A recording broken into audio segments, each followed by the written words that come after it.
bienvenidos a Generación Latina, and I am super excited to be talking to Daniel Merino today. You're going to hear from him. He attended MC. He graduated from UMBC with a graphic design degree, and he's currently working at a leading consulting firm as a user experience director and thought leader. So, Daniel, welcome to Generación Latina. Thank you. Gracias. So, funny little story. We met way long ago when we were both, I don't know, in college, and we were volunteering with the Hispanic Youth Symposium. Am I remembering that correctly? Correct. But then so I was a recent college graduate. Yeah. And then we met again at my wedding because I hired you to be my photographer. Correct. So a little, going down memory lane. I'm always appreciative of that amazing work you did. But today, I am just thrilled to talk to you about just where we are in the job search environment that we're in. So first of all, I know you, when I posted that video of MC graduates about to move on from MC into various fields, what was your gut reaction when you saw that video? What really connected with me, what I started seeing some folks who are graduating with an arts background, or who are interested in art, who are looking at photography, who are looking at design, who are looking at video game design, anything within the creative field. I could see myself 10 years ago through them. So that's what really sparked the question to my head. I was like, I wonder how they're feeling going through what's going on now, graduating in sort of like a global crisis, not only health-wise but economically. And then it kind of reminded me of what I was going through when I graduated school with an arts background and trying to start a career when the recession was hitting the U.S. economy pretty hard. Give us a sense, like a 5,000-foot view of what your career track was from the time when you were a student at MC, and then graduating. What was that like? And then tell us sort of like what are you doing now, right? So like your path through all that. Sure. So just to make the story more cohesive, going back to in high school, I was always the art student. I was the guy who knew how to draw. That's what I was known for. I got voted most talented from high school. When I moved from Ecuador, I didn't speak English, so my way of communicating with people was art, was drawing. And encouraged by my art teachers in high school, I attended art school. It was a small art school in Wynn, Maryland. That school was actually bought in to MC. So MC bought the school along with all the staff, along with the students and curriculum. So that's how I became part of the MC community. After MC, the question was, where should I go afterwards and what should I pursue? I did wanted to stick within a creative environment. So I followed graphic design because art in general, it's very broad. I wouldn't be able to make it as a fine artist. I wanted to be a little more marketable, so I went into graphic design.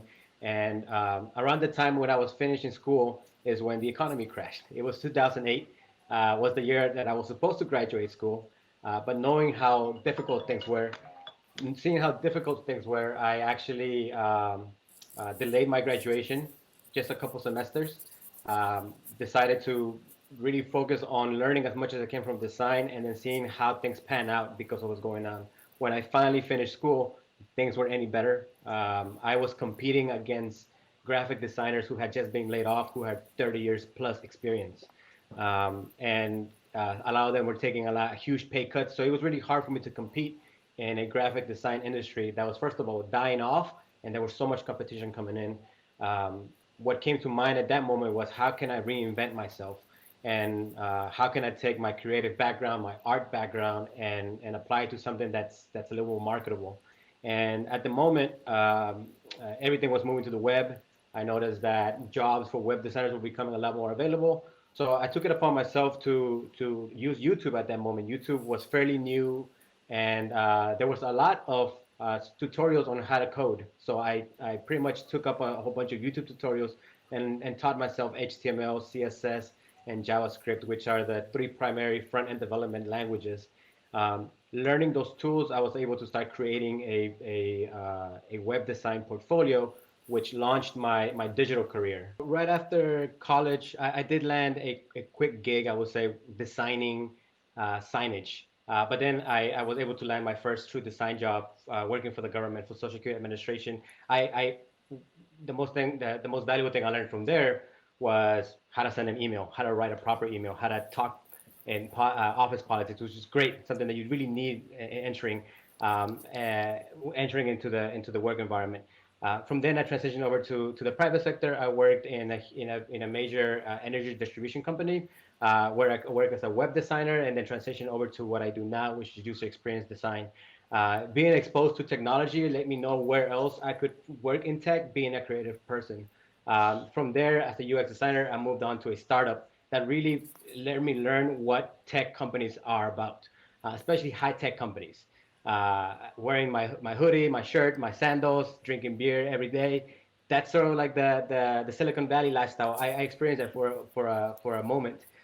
But from there, became a consultant. I understood that a lot of companies are trying to become tech companies, or at least trying to create tech practices. So with the knowledge I had learned, I went into the consulting world, and I stayed there around 5 years, working through government agencies, a lot of private sector companies, and then I transitioned into digital healthcare, where my focus was on bringing healthcare products, digital products, to people in need as a consultant. And now I work for the largest research and advisory company called Gartner. It was actually an acquisition. I started working for a company called CEB, came in to start a practice, to start a UX practice, and now I lead the whole practice and for that product in Gartner, which is the leading research and advisory company in the world. Te felicito. It's awesome, first of all, because so much of Gracias. it was self-driven, right? Like you were graduating at a time just like this, where jobs were hard to come by, and you didn't just sit and wait for it, right? You got to work. You started to teach yourself stuff. So I actually wanted to kind of try to capture what would Sure. you say are your top three hacks for for really taking that career, the start of your career where you have very little or maybe even no experience, and make something out of it in a time when you're competing for jobs that other people, like what you said, right? Other people with higher degrees are even competing for, or just way more experience. How do Right. you So hack your career during COVID? that's a good point. So one thing you have to understand is not only is the market competitive on the supply side, meaning people looking for jobs. There's a lot of people looking for jobs, but I could tell you 100% surety that companies are also looking for talent, and they're looking for specific talent. And the what we call the talent war, it's pretty heated right now. So you have to find a way to make yourself valuable to people who are fighting each other for this specific talent. So one thing you have to keep in mind is that if you are valuable, they're gonna find you, and you can't sell yourself short. You have to be able to take pride on what you know, take pride of your potential, and then put yourself out there and take very big risks. This is the moment in life, especially when you're a recent graduate, that you have to take risks. You have to take risks. You have to work as many hours as you can because your lifestyle should allow it, right? At the moment right now, I'm fortunate to have a beautiful wife, two beautiful kids, and I could settle down. But if I could go back 10 years ago, I could thank myself for actually working as hard as I did when I had that chance. So hack number one is work. Hack number two, I would say, is it's reimagine what it is that you could do to make yourself more valuable. Education is becoming less and less of a criteria for companies looking to hire. So know that education or finishing education is just a stepping stone. What you do next is going to really drive the decisions, the decision you're making now. What you do next is going to drive what could influence 10 years from now, even 20 years from now. So I would say try to put a goal in mind of what you want to do when you grow up. When I was going through this crisis, I kept on telling myself I might not become a graphic designer. I opened up a side photography business, which Carolina, you know about, just so I could have a creative outlet. And what I told myself is as long as I could be a creative professional, so as long as I could be creative, even if it's not through art, even if it's not through graphic design, if I could be creative and get paid for it, I'll be successful. So that opened up a lot more opportunities for me. So don't sell yourself short by having this mentality of like this is exactly the role I want to get, because that role might not exist in the next 2 years or even a couple months. So give yourself that end goal. It might be high level. It might sometimes seem vague, but something to strive for and something that doesn't limit you. And then with that in mind, you could start reimagining what your career path should be, and then taking all the opportunities that you could take to make that happen. My third hack is going to be, um, you're not expected to stay in the same position or in the same company in the same organization forever.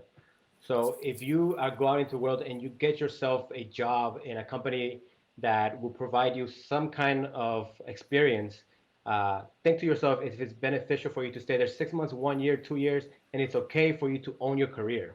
It's okay for you to go in there, work for a year, get what you need from that organization, and then professionally leave to your next opportunity. I think a lot of the opportunities that were open for me is because whenever I found something that interests me, I was able to get up and leave from a company and start that interest in a different company. Some companies I stayed for a year. Some companies I stayed for 2 years. The one I'm in right now is the longest I've been, which is over 3 years. I think companies are realizing that it's not expected for somebody to go in out of college, enter a company, and retire from it. Know that you have the right and you have the options to put yourself first, and then utilize your career to get you the experience you need until you're ready to settle down and build, I guess, your brand from there. So that's my third hack. Jump jobs if you need to. So here's what I would love to do, because you said you're working on a tool in your company that has just a ton of data and information and really just insider knowledge on hiring right now.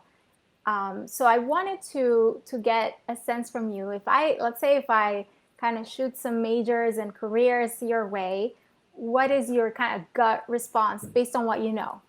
Because this is the stuff you deal with on a daily basis, right? And so many of of Montgomery College graduates are going into these different paths. So I just kind of want to hear from, a corporate consultant insider what your gut reaction is to these majors, to these careers, right? So let's Can give I it a add shot. something? Can I add something to that? Just a little more background.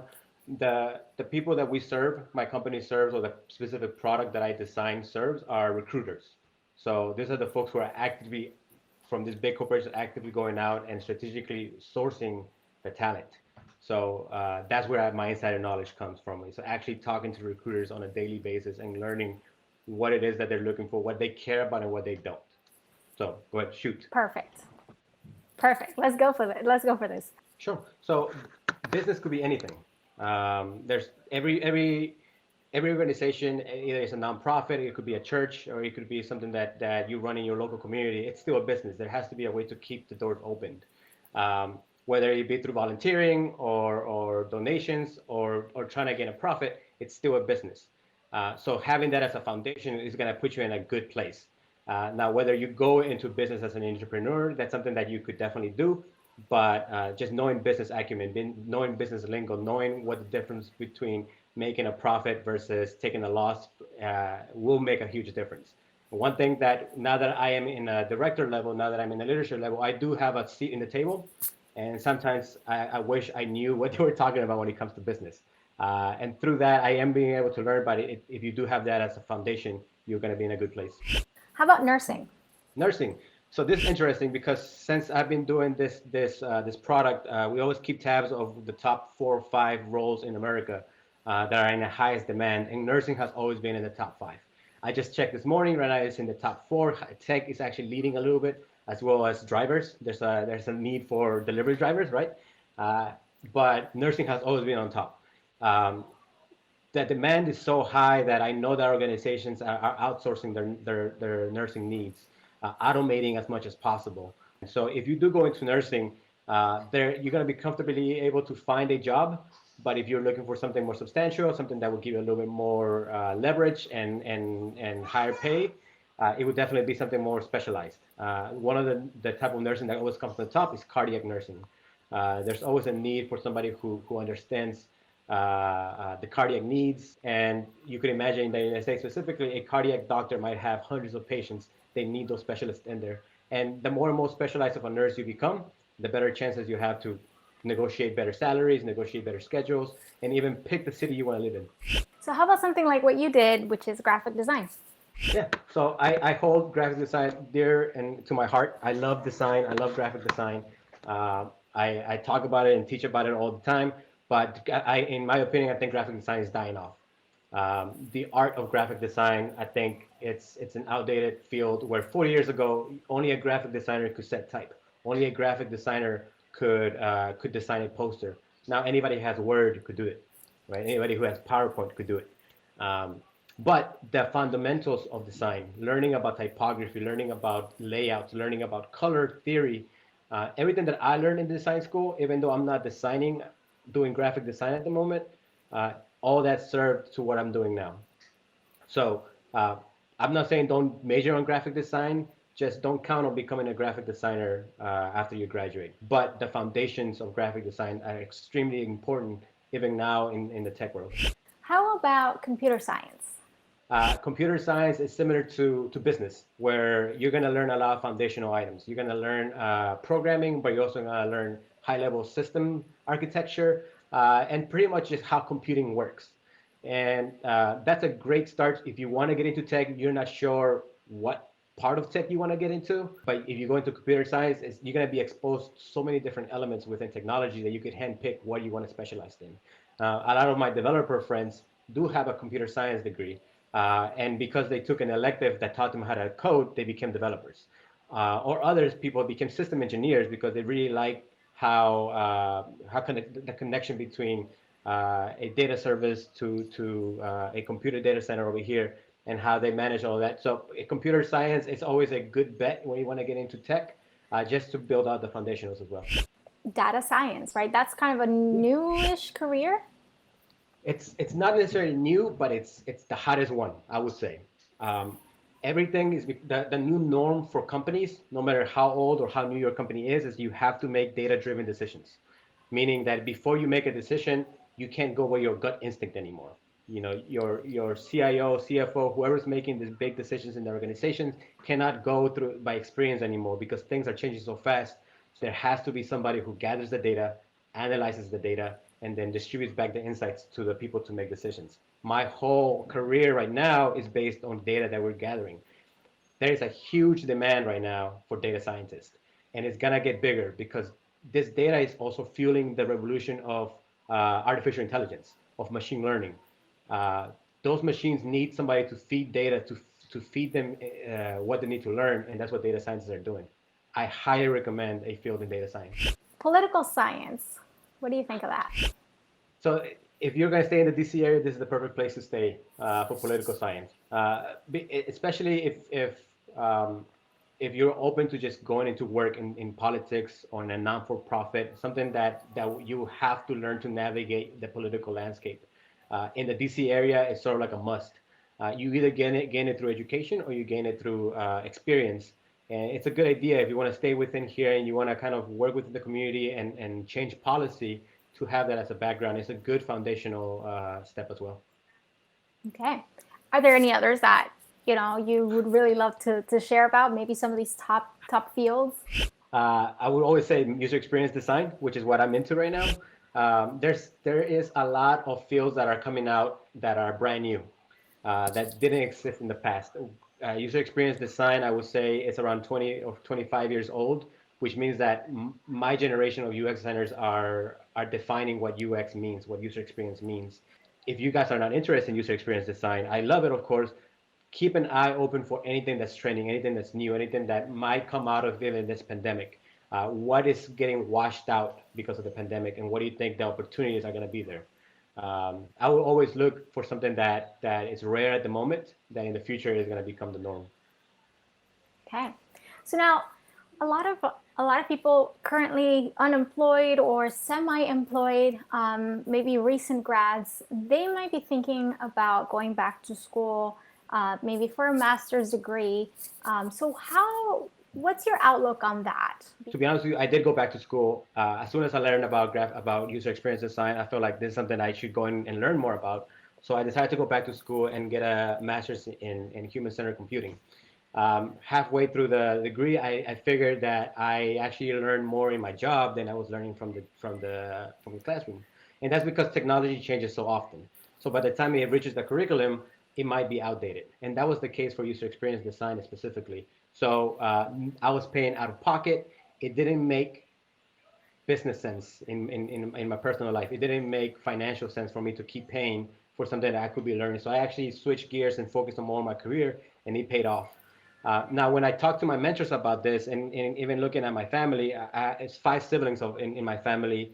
My youngest one is still in school. He's a sophomore at University of Maryland. But my other three siblings are all getting their either finished their masters or getting their masters. And I'm the only one that doesn't have their masters. But the difference is that my sister, the government paid for her masters. My brother, the military paid for his masters, and my younger brother, who works for Towson University is paying for the masters.